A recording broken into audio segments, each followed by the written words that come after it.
until new firmware arrives. It has been suggested by DJI to perform a compass calibration and do a pre-flight route adjustment in Cine Mode, and to carry out this before I do a hyperlapse.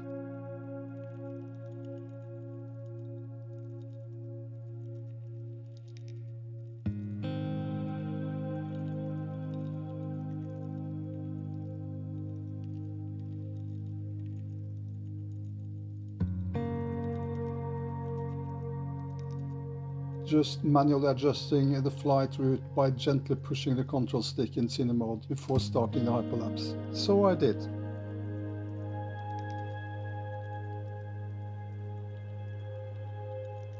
Then I selected a hyperlapse with 3-second interval, 15 seconds of length, and then started. It should last 18 minutes and 46 seconds. Note that I started with 83% battery.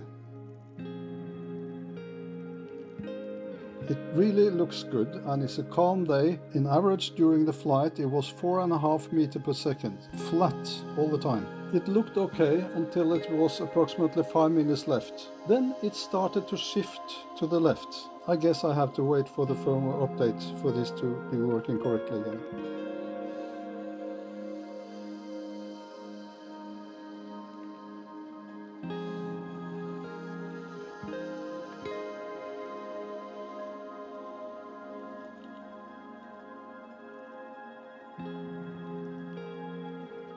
And look at the battery, it's still 27% left. It's actually performing better than the Air 3S doing hyperlapse regarding the battery capacity.